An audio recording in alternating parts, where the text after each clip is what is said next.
Mutual funds को संरचना के आधार पर तीन भागों में डिवाइड किया जा सकता है। Open ended mutual funds, close ended mutual funds और interval funds.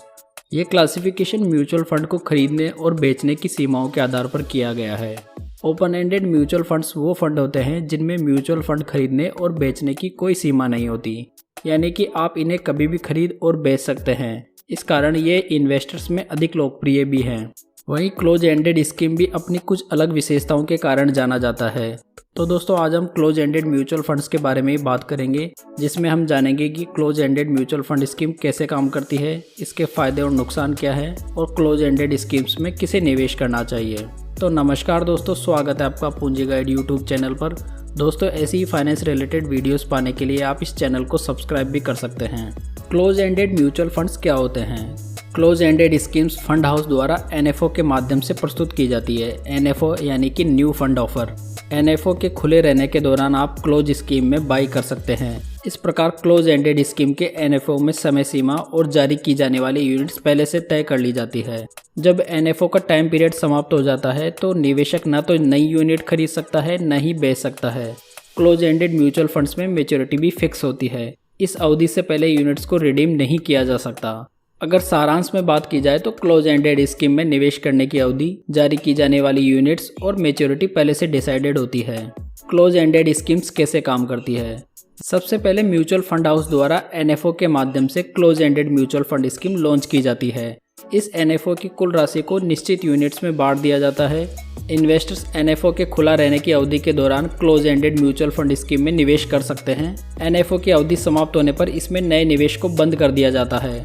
Close ended mutual fund scheme के एनएफओ में जुटाई गई राशि को फंड के उद्देश्यों के अनुसार इन्वेस्ट कर दिया जाता है।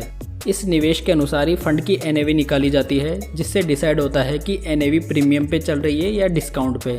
इस प्रकार close ended mutual fund scheme में आपका पैसा निश्चित समय के लिए लॉक हो जाता है, जो कि आमतौर पे 3 से 7 वर्ष के लिए हो सकता है। क्लोज एंडेड म्यूचुअल फंड के फायदे। दोस्तों, close ended mutual fund scheme में निवेश करने के अनेक फायदे होते हैं। फर्स्ट बेनिफिट है, फंड मैनेजर को स्टेबिलिटी प्रदान करता है। क्लोज एंडेड म्यूचुअल फंड में स्कीम को मैच्योरिटी से पहले रिडीम नहीं करवाया जा सकता, जिससे फंड मैनेजर को फंड को मैनेज करने में प्रॉब्लम्स का सामना नहीं करना पड़ता। इस प्रकार के फंड्स में फंड मैनेजर को लिक्विडिटी को मेंटेन नहीं रखना होता, क्योंकि फंड में कोई रिडम्पशन रिक्वेस्ट नहीं आती। इससे फंड मैनेजर अपनी रणनीति को सही तरीके से लागू कर पाता है, जिससे कि फंड के डिजायर्ड लक्ष्य प्राप्त हो सके। जबकि ओपन एंडेड स्कीम में फंड मैनेजर को कंटिन्यू रिडम्पशन रिक्वेस्ट आती रहती है, जिससे उसको हमेशा एक लिक्विडिटी मेंटेन रखनी होती है। सेकंड बेनिफिट है, एक्सचेंज पर ट्रेड। ईटीएफ और स्टॉक्स के जैसे क्लोज एंडेड म्यूचुअल फंड्स भी ट्रेडिंग डे के दौरान एक्सचेंज पर ट्रेड होते हैं। एक्सचेंज पर ट्रेड होने के कारण इनकी प्राइस डिमांड और सप्लाई के आधार पर नियमित रूप से बदलती रहती है। एक्सचेंज पे ट्रेड होने का सबसे बड़ा बेनिफिट है कि आप इसे बिना मैच्योरिटी का इंतजार करे भी बेच सकते हैं। थर्ड बेनिफिट है लिक्विडिटी। अगर फंड हाउस के दृष्टिकोण से देखा जाए तो क्लोज एंडेड फंड आपको लिक्विडिटी प्रदान नहीं करते, परंतु एक्सचेंज एक मीडिएटर की भांति क्रेता और विक्रेता को मिलाता है और आपस में सौदे करवाता है। इस प्रकार अगर आपके पास में close ended mutual fund scheme है तो आप उसे अपने ब्रोकर के माध्यम से आसानी से एक्सचेंज पर बेच सकते हैं। Long term benefit. जैसा कि आपने जाना कि close ended mutual fund scheme में लॉक इन पीरियड होता है, जिससे इन्वेस्टर्स को शॉर्ट टर्म में होने वाले रिस्क से सुरक्षा मिल जाती है। लंबे समय तक निवेशित रहने के कारण रिस्क काफ़ी हद तक कम हो जाती है, साथ ही अच्छे रिटर्न मिलने की संभावना भी बढ़ जाती है। अब बात करते हैं क्लोज एंडेड फंड्स के नुकसानों के बारे में। सबसे पहला ड्रॉबैक है, not able to deliver good returns. Close ended scheme के फंड मैनेजर के पास फंड्स को सही तरीके से यूटिलाइज करने का बेहतर अवसर होता है। इसके बावजूद भी close ended mutual fund schemes पिछले कई वर्षों में ओपन एंडेड स्कीम से अच्छा रिटर्न नहीं दे पा रही है। सेकंड ड्रॉबैक है, एसआईपी की सुविधा उपलब्ध नहीं। इस प्रकार के फंड्स में मात्र लमसम की सुविधा होती है, जो कि इसका एक बहुत बड़ा ड्रॉबैक है। एनएफओ के बाद में फंड में नए निवेश को बंद कर दिया जाता है। किसी स्कीम में लमसम निवेश करना प्रत्येक वर्ग के लिए वैसे भी संभव नहीं होता। थर्ड ड्रॉबैक है, fixed lock in period. Close ended scheme में एक निश्चित लॉक इन पीरियड रहता है, जिससे पहले आप अपने निवेश को रिडीम नहीं करवा सकते। इसलिए कई बार इमरजेंसी में फंड की आवश्यकता होने पर आपको प्रॉब्लम हो सकती है, परंतु आजकल क्लोज एंडेड स्कीम को एक्सचेंज के माध्यम से बेचकर लिक्विडेट करवाया जा सकता है। फोर्थ ड्रॉबैक है, ट्रैक रिकॉर्ड उपलब्ध नहीं। इन्वेस्टर्स आसानी से ओपन एंडेड म्यूचुअल फंड की परफॉर्मेंस ट्रैक कर सकता है, परंतु क्लोज एंडेड स्कीम का अलग अलग मार्केट कंडीशन में ट्रैक रिकॉर्ड मिलना आसान नहीं है।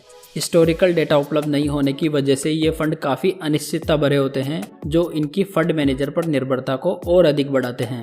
नेक्स्ट बात करते हैं क्लोज एंडेड स्कीम्स में किन्हें इन्वेस्ट करना चाहिए।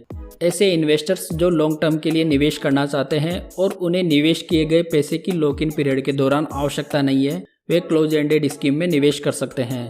साथ में लॉक इन पीरियड ये सुनिश्चित करता है कि मार्केट डाउन होने की स्थिति में निवेशक पैनिक में आकर अपने निवेश को बेचने से बचें।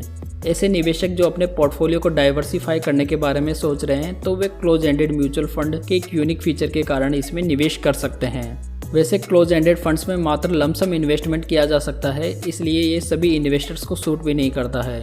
किसी क्लोज एंडेड फंड की परफॉर्मेंस पूर्णतः फंड मैनेजर पर डिपेंड करती है, इसलिए इस प्रकार के फंड्स में कॉस्ट एवरेज करने का कोई विकल्प भी नहीं रहता।